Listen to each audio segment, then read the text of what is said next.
Hello, hello, hello. All right, well, on a case-by-case basis, I ended up having to reinstall my Windows, but taking the opportunity, wanted to show people how to clean up their stupid Windows because it's getting very, very, very annoying. Not annoying in the case that, Microsoft isn't already annoying trying to have telemetry all over the fucking system, trying to take every single piece of data it can, but also in the case you try to uninstall Internet Edge or Explorer Edge, whatever, because somebody decides to make an injection program with Internet Edge, Internet Explorer slash Edge. It's the same thing. And you try to uninstall that sucker, and what does Windows do? Oh, where did my Edge go? Here, have another copy.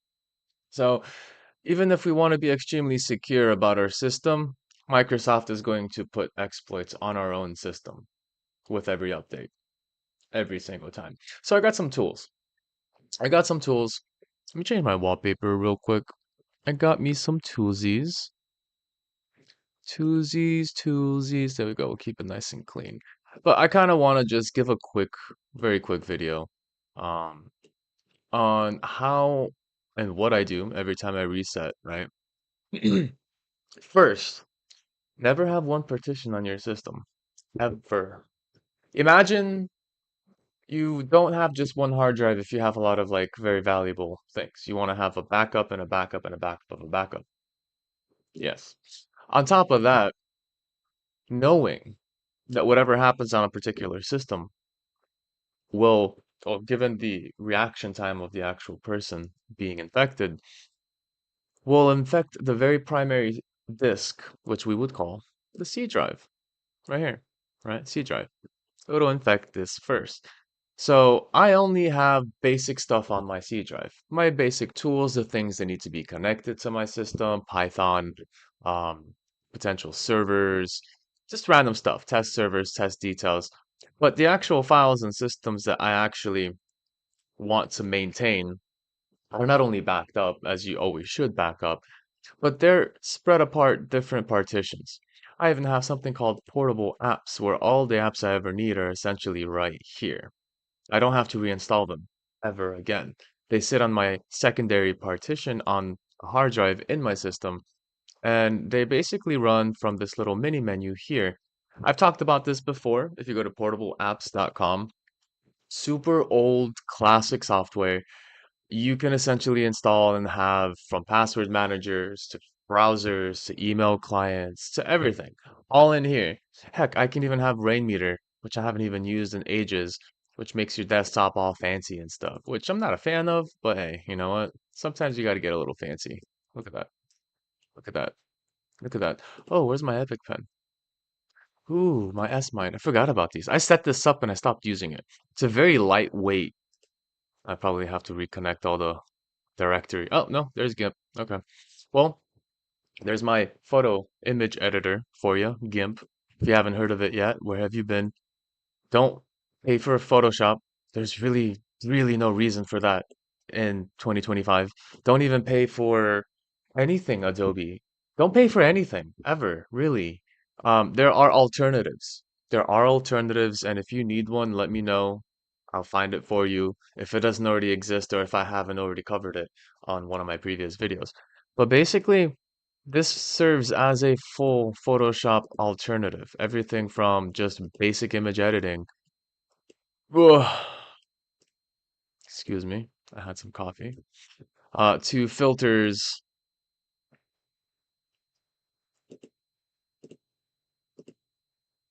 to layer modifications and modes,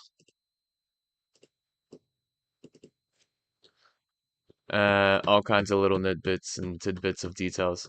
So if you want to cut someone's head off and put it on an elephant, GIMP. If you want to create a whole wallpaper, GIMP. If you want to create your own starting image, or if you want to modify images, because what you can do and what I do in my most typical workflow is I can use AI, or at least I can put together a couple of images in GIMP, like people, persons, animals, whatever, and then I can throw that kind of really sloppy cut and paste canvas onto my local AI And then the local AI will just kind of smooth all everything out and kind of mold it into a nice image. So if I wanted to make like an Amazon jungle with a bunch of things there, elephant, bunch of trees, a plane in the back, and I can, yeah, go in and try to blur everything or try to blend all the little edges to each animal. But your AI can essentially just take that piece of canvas and then smoothen it out for you. So that's another thing I can do in the future as far as the workflow of a AI tool set in the image editing field. Regardless, I diverged too much into that. What I really wanted to show is that you're not stuck with the default Windows stuff. For specific things like image viewers and the power of that particular case, I love using Inference View. It's super lightweight. It doesn't take any memory to actually work. It actually has a fantastic interface and configuration. And yeah, let me just save that real quick. And then I can go into the profile settings and associate the images that I want with this Inference View application. So now if I go to my wallpapers and I look around, oh, well, Windows tends to always be in the end. I hate that though. I hate that it doesn't have open with app anymore or open default. So what you can do is go to properties. Let's see if they still have this. Advanced. They don't have the open with default anymore. Man, they're really fucking Windows up lately. I can see why people are going into like, yeah, I can see why people are, yeah, see, there would normally be a open app, open file with, and then default, and you click on the button, and you can set that default. But that's crazy. They removed that too, huh? I have to figure that out because I thought that would be the case. Anyway, I can just drag and drop it here, and that's fine. And I can scroll wheel through all the images. Again, super lightweight. Ooh, that's huge. Super lightweight, super clean. That's the one I wanted. Where'd that go? Is this the one? There was two versions. One that I upscaled. Is that the one I upscaled? No, that's the blurry one. Hold on. Where's the upscale? Where's the upscale? It's my favorite office in the world.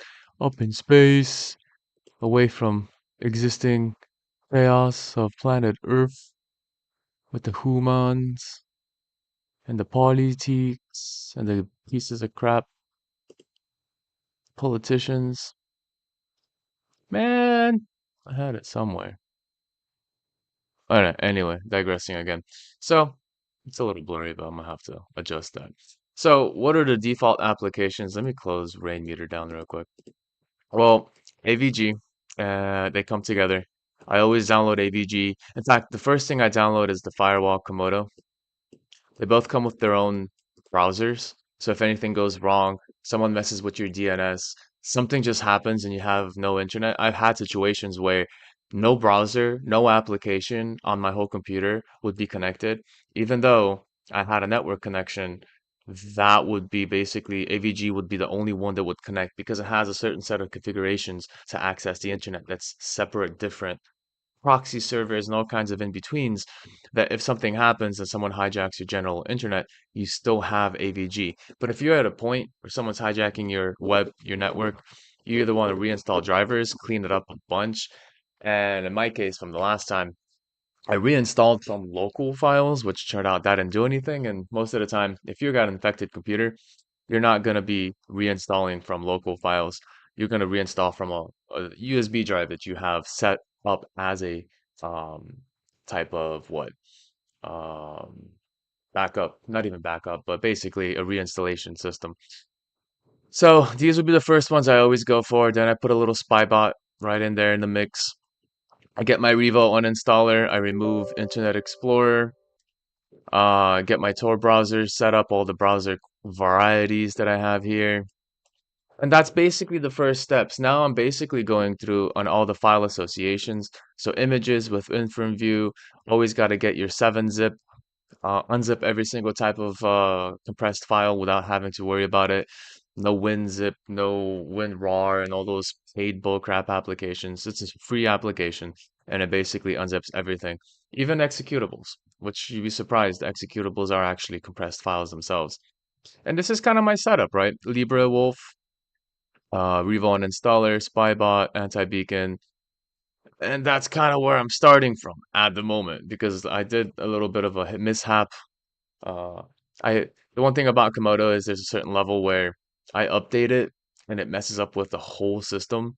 So I have this perfect installed exe that I've saved for a long period of time, years now. And that specific exe, once I install it, I just tell it not to update. And it basically works perfect without having any updates. It still updates signatures for scans. It just doesn't update the actual software. It just updates virus signatures and all those things that you would normally want to scan your computer for. So there's my general setup. That's the beginning of it. Everything I really need is right here. I mean, I can just turn on my Rocket dock here as well. I can see some more applications and details already set up, right? A lot of little details. Oh, and then Peer Block. Oh, I love this thing. Peer Block is probably one of the best applications that you can get. Anytime you feel like you're potentially being attacked, you turn on Peer Block. Oh, it's already running right here. And what it does is it removes and stops the connections between certain locations on the net. It has a managed session of values that basically updates from malicious spyware adware servers to anti-P2P organizations, advertising, and it's got basically a direct IP block so it just stops connections coming into your computer. Love it. Amazing. If you ever get attacked, this is perfect because as soon as you sniff out something going wrong with the connection, you can use this to essentially cut any further communication from the internet. You'd still be having connections to like YouTube and like the most trusted websites on the net, but it'll cut basically everything else off. But yeah, man, everything here. That's a little tool, the set of tools that I can use. Wind control is my own little application using auto hotkey. Oh, isochronic. Oh yeah, that's just that thing. Yeah, I love that little application. Anything else that I want to basically go over? Got a bunch of tools, a bunch of custom. Oh, right, de-bloating the freaking windows, dude. So every single time, maybe before, I don't know. It's either a before or it's an after. I'm not too sure what order of effect I do this, but there is something called Private Zilla, which you can find on GitHub. And this is the most amazing application. You can turn off everything. Biometrics, you can turn off. Oh, wait, hold on. I haven't even done this yet. Oh, I thought I did. Okay, I want to turn off Cortana. I want to remove all built-in bloatware, app permissions, remove any app stuff, gaming. I hate Microsoft Edge, security, apply select. I probably already did that though. Okay. There we go. It is doing it. And this is basically going to set up the system to clean it up from mostly everything Windows, right? Mostly everything. I want to kind of keep Windows Defender since it's kind of like an internal built-in system, even though I have other AVGs and Komodo firewalls and Spybot search and destroys and other applications like ClamWin and yada yada yada. Oh, and my SOS. There we go. Done. Booyah. And then when I'm done setting up everything, I open up my SOS security suite, also free. Everything I have here is absolutely free.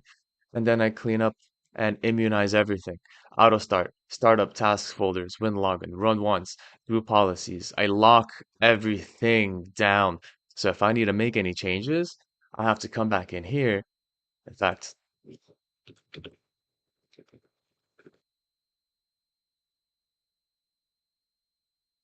just do all of them right there. I have to come back into here, unimmunize, basically unlock all of these factors, and then I can basically install an application again. Amazing.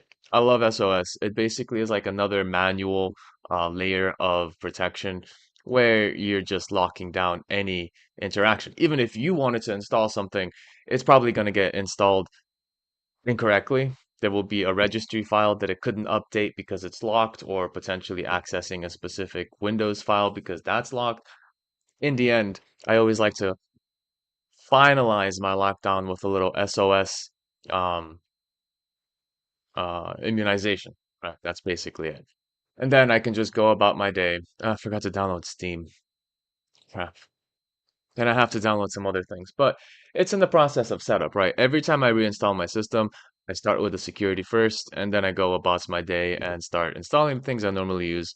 DaVinci, I gotta install. Luckily, I have a backup of everything in a folder. Every single thing that I install, including CUDA. Actually, I should probably do CUDA first. I have it backed up somewhere in this giant folder of installations. CUDA, CUDA, CUDA, CUDA. There it is. There's my baby. And then we go back to doing some AI stuff.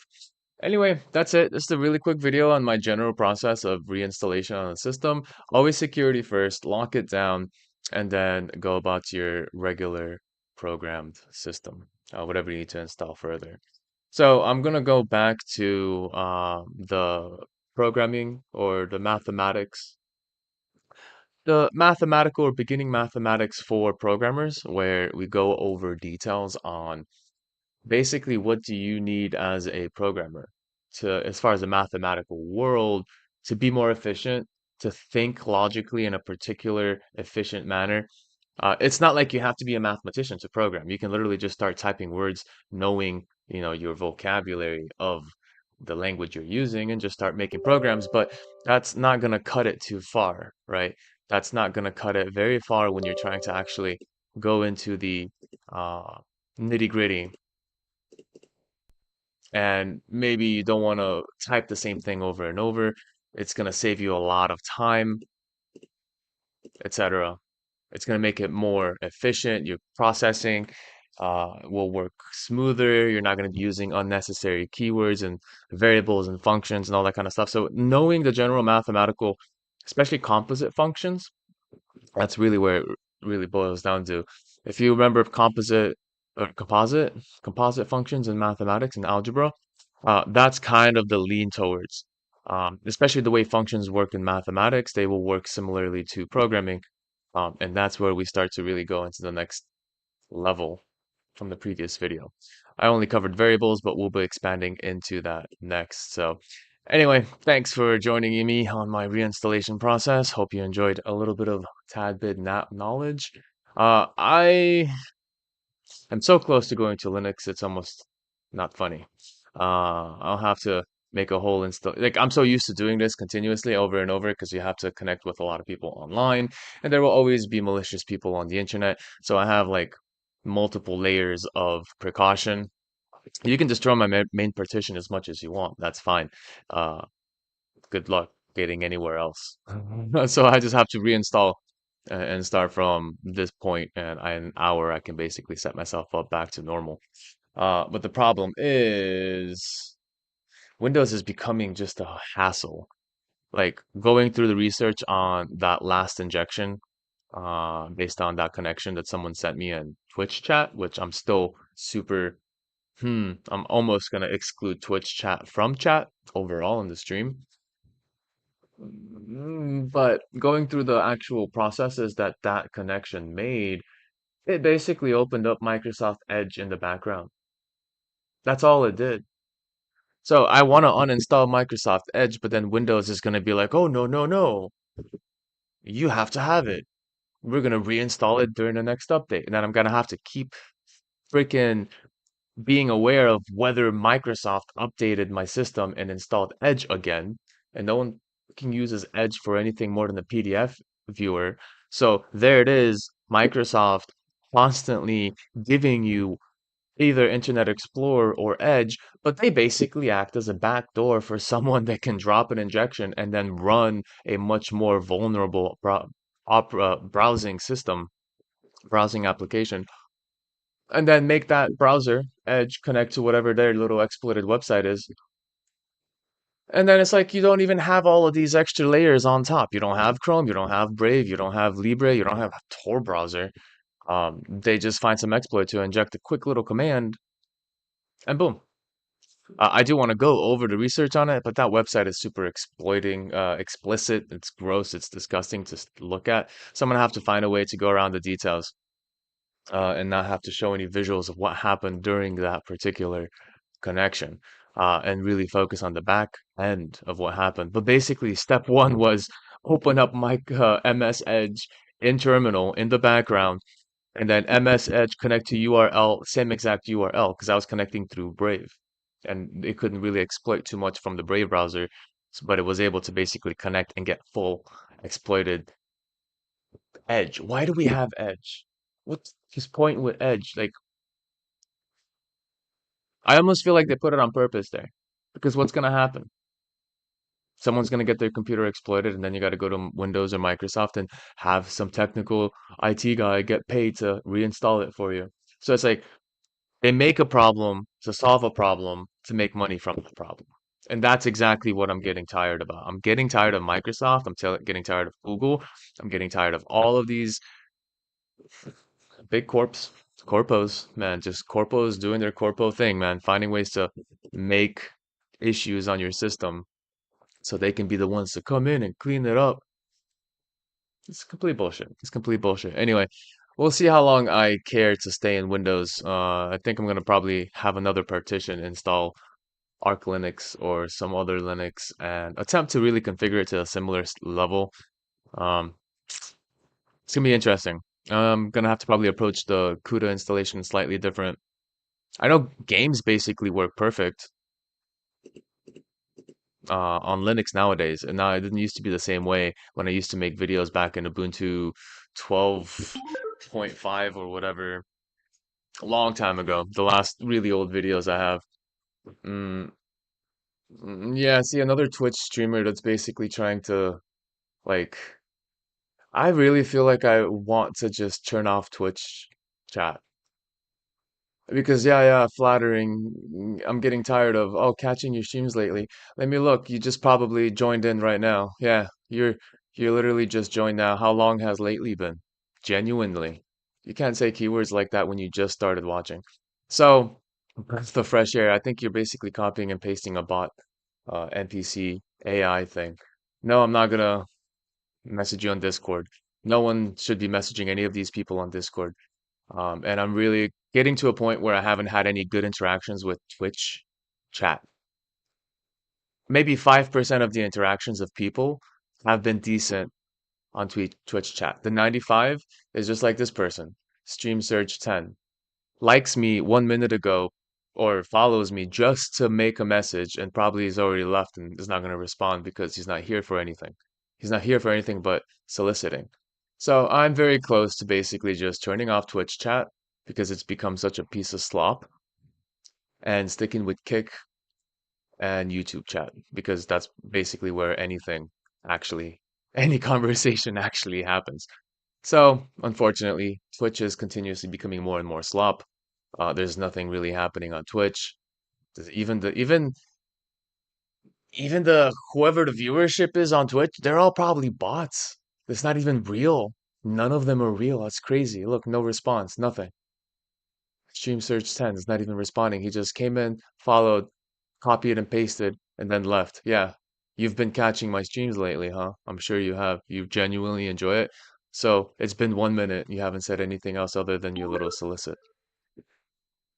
Ah, I'm getting tired of corporations. And not to mention, Twitch is connected to Amazon, and Amazon's just another big corpo that's trying to make money off of every little detail. So I wouldn't be surprised if these people are just scammers from a sort of, under the table Amazon deal, just to get people to make money in so many different ways. I don't know. At this point, I'm crashing out. I'm making conspiracies. I'm done with this video. I'll be back later for the programming stream.